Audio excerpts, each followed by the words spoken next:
Lancement ce jeudi de la 4e édition du Salon international de l'agriculture SARA 2017.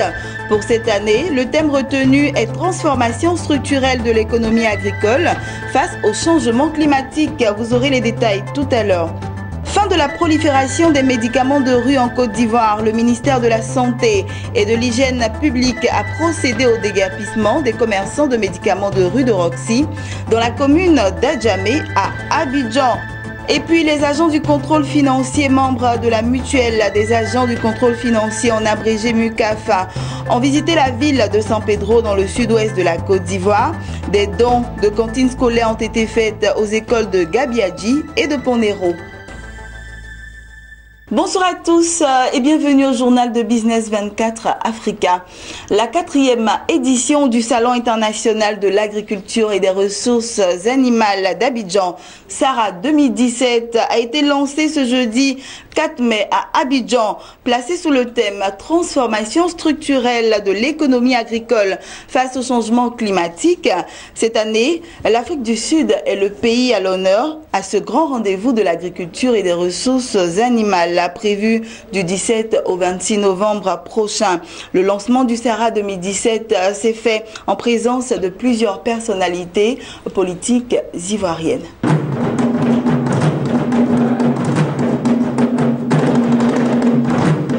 Nous sommes au lancement officiel de la 4e édition du SARA, le Salon de l'agriculture et des ressources animales d'Abidjan. Du 17 au 26 novembre 2017, les acteurs de la chaîne des valeurs agricoles vont donc vivre au rythme du SARA 2017. Le salon aura pour cadre l'espace SARA, route de l'aéroport Félix Houphouët-Boigny. Le SARA a pour objectif de réunir les acteurs locaux et internationaux, des grands groupes et des PME du secteur agricole, de l'élevage et de la pêche. Le SARA est organisé autour de 9 pôles d'activité, révèlent les organisateurs. Il s'agit entre autres du pôle région et district, pôle international, pôle produits, agro-fourniture, nature, vie et forêt, machinisme, élevage et le pôle innovation. Beaucoup d'innovations pour 2017. D'abord en termes de superficie que nous avons aménagé pour le site. En 2015, nous avions 8 hectares.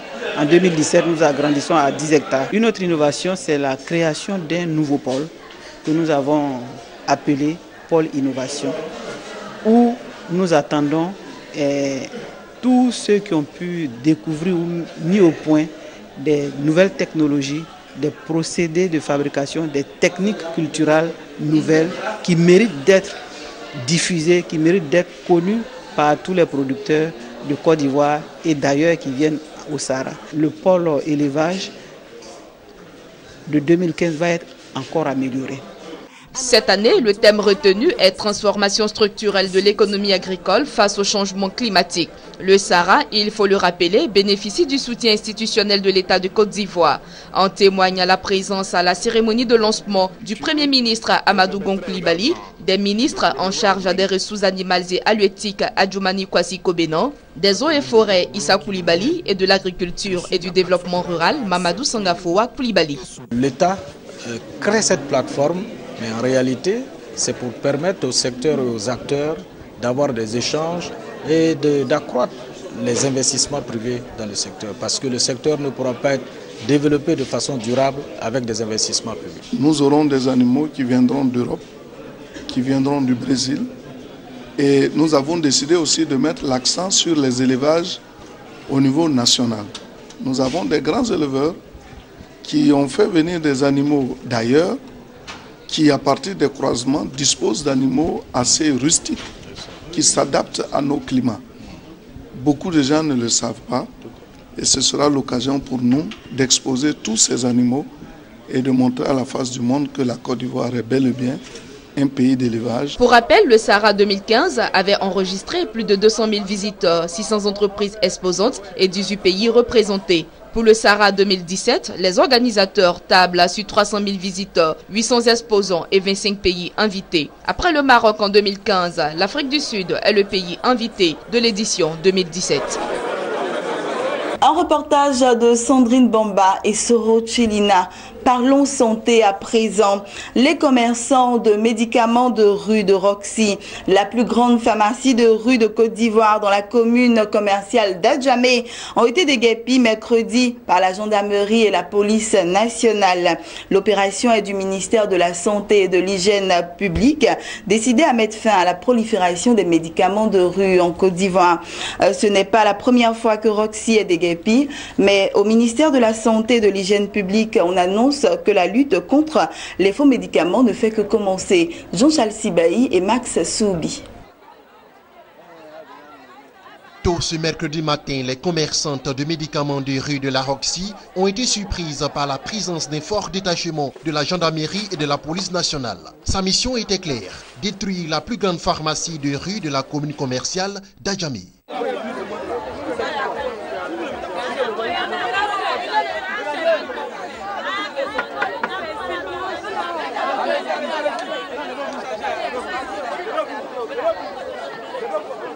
En quelques heures, Roxy n'est plus qu'un vieux souvenir. Les commerçantes n'ont plus que leurs yeux pour pleurer, jurant de ne plus comprendre cette réaction des pouvoirs publics. C'est qu'elle a fait là. Même si nous, on sait que c'est illégal là. C'est ça, nous, on prend ça pour nourrir notre famille avec. Il y a des femmes ici, les maris sont au chômage. Ils n'arrivent pas. C'est les femmes là qui nourrissent les maris et les enfants. Moi, je suis venue acheter des médicaments ici. À ma grande surprise, ils viennent, je vois, c'est fermé. Tout le monde n'a pas le moyen pour aller à la pharmacie pour aller sur fruits des médicaments. Ici, là, je crois que ce ne sont pas des médicaments illégaux parce que ce sont des médicaments certifiés. Parce que ce n'était pas des médicaments certifiés, là. Le gouvernement n'avait pas accepté que ces médicaments-là rentrent. Du moment que depuis les frontières, les médicaments-là rentrent et puis ça arrive jusqu'en Côte d'Ivoire ici, là. C'est que c'est autorisé. Parce que là, les médicaments ne viennent pas par avion. Ça passe par des différentes frontières et puis ça arrive en Côte d'Ivoire. Donc là, le fait n'est pas venu de s'en prendre à ces femmes, c'est d'en prendre aux autorités qui sont aux frontières. Il y a des autorités là-bas, il y a la police, la gendarmerie, la douane, il y a l'antidrogue. Mais si eux ils laissent les produits là passer pour venir ici là, maintenant pourquoi venir fermer les magasins des femmes? Pourquoi venir fermer les magasins des femmes?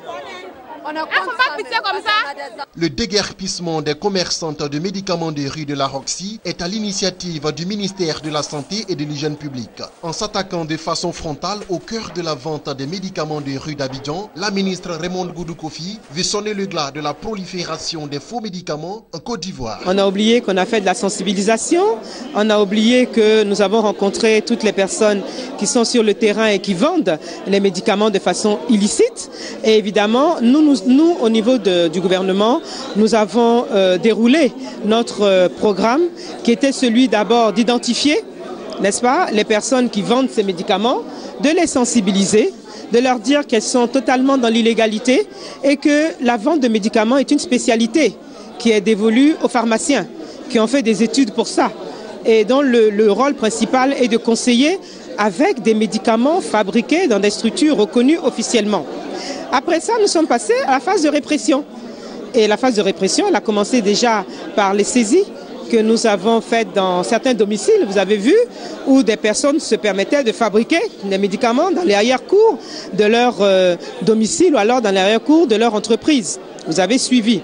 Ensuite, nous sommes passés à d'autres phases aux frontières.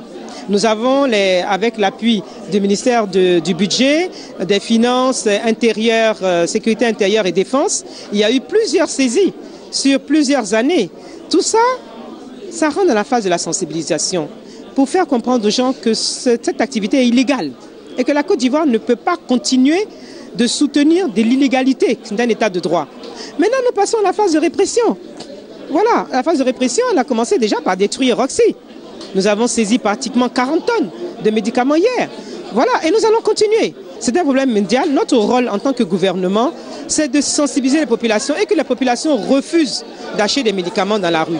Mais pour que les populations acceptent, il faut qu'on leur donne aussi, vous êtes d'accord avec moi, la possibilité d'acheter des médicaments à des coûts réduits dans nos officines privées. C'est exactement ce que nous avons fait. Les autorités ivoiriennes ne sont pas à leur première tentative de destruction du marché Roxy, préjudiciable à la santé publique. Mais cette fois, le ministère semble déterminé à aller jusqu'au bout de son action. Il promet que le vent d'assainissement du secteur médical va continuer de souffler. Prochaine étape, la fermeture des cliniques illégales ainsi que des cliniques chinoises. Fermeture annoncée pour les prochaines semaines. Les agents du contrôle financier regroupés au sein de la MUCAF, entendez la mutuelle des agents du contrôle financier, étaient récemment dans la ville balnéaire de San Pedro, c'est dans le sud-ouest de la Côte d'Ivoire. Occasion pour ces mutualistes de découvrir les richesses touristiques de San Pedro, mais aussi de faire des dons dans un élan de solidarité au secteur de l'éducation. Les cantines scolaires ont été offertes aux groupes scolaires de Gabiadji et de Ponero. Chef-lieu de la région administrative du Bassa-Sandra, situé dans le sud-ouest du pays, à 368 km d'Abidjan, a reçu la visite des mutualistes agents du contrôle financier. Une visite annuelle dénommée San Pedro Tour 2017, au cours de laquelle les mutualistes ont échangé autour du thème mutuelle d'entreprise et éducation des enfants en Côte d'Ivoire. Des échanges qui ont permis aux mutualistes et au conférencier Raymond Dago Kadi, par ailleurs conseiller juridique du ministre de l'Éducation nationale, de mesurer l'influence et l'apport des mutuelles sur le système éducatif en Côte d'Ivoire. La mutuelle n'est pas un contrat collectif. Son fonctionnement va aider à faire ce que individuellement les uns et les autres ne pouvaient pas faire. C'est pour cela qu'on a mis CAF. Si on avait pris donc le président C4 tout seul, il n'allait pas construire une cantine à Gabiadji. La MUCAF, au sorti de ces conférences, a renoué avec ses habitudes. Faire donner un peu de ce que ses membres possèdent. Cette fois-ci, ces deux complexes scolaires, notamment de Gabiadji et Ponero, qui ont reçu chacun une cantine scolaire. Un financement obtenu grâce aux diverses souscriptions volontaires des mutualistes. Féliciter les agents de la direction du contrôle financier pour leur sens du partage. Nous avons été très heureux de constater ce matin la construction par je vais dire, les cotisations spontanées, différentes des cotisations régulières, des agents qui ont permis de réaliser une cantine scolaire à l'EPP Gabiadji 3. Et là-bas, nous avons dit que nous espérons que ça pourrait aider ces enfants-là à devenir des cadres demain. La spécificité de San Pedro Tour, c'est qu'au-delà des dons classiques que nous faisons, cette fois-ci, nous avons décidé de réaliser des infrastructures qui allaient être plus durables et qui allaient effectivement servir aux bénéficiaires. Lorsque vous faites des dons en vivre ou en non-vivre à une institution, vous n'êtes pas sûr que les bénéficiaires vont pouvoir en profiter.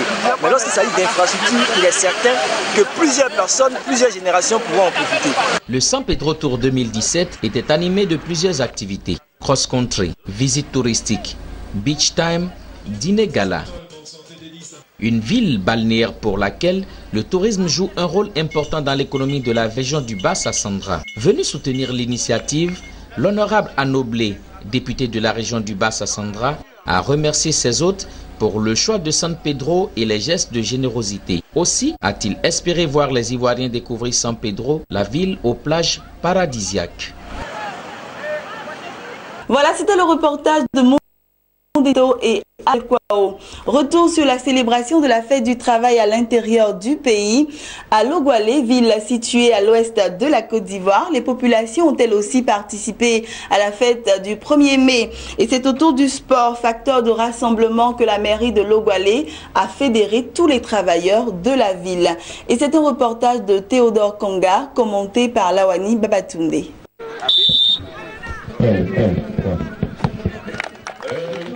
À l'instar des villes de la Côte d'Ivoire, Logwalé, situé à environ 430 km d'Abidjan, dans l'ouest du pays, a célébré avec faste pour la première fois la fête du travail ce lundi 1er mai 2017. La commémoration de la fête du travail a permis aux jeunes, femmes, travailleurs et vieux de se retrouver au stade municipal de la ville pour renforcer la cohésion entre les différents peuples vivant dans cette cité autour du sport. Dans son adresse aux populations et aux différentes équipes, le premier magistrat de la commune a rendu un hommage aux populations qui œuvrent pour la paix et le développement à Logwalé.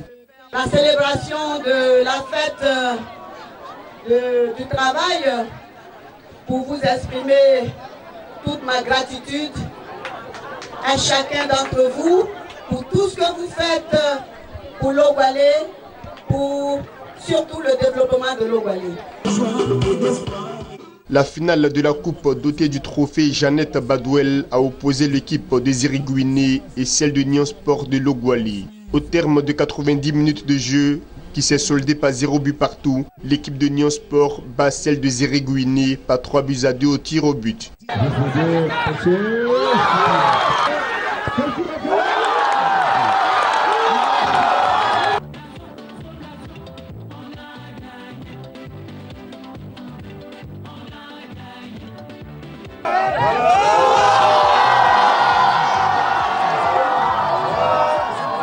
Il est bon de noter que les travailleurs, aussi bien du public que du privé, ont saisi l'occasion pour apporter leur soutien à la trêve sociale prônée par les pouvoirs publics. Et puis en Angola, vous le verrez en bref et en images.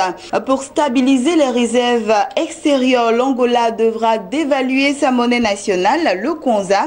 C'est ce qu'a annoncé le ministre angolais des Finances. Justifiant l'opportunité de cette opération, le ministre a expliqué que la dévaluation du Kwanza vise à décourager les importations conformément aux principaux objectifs du gouvernement.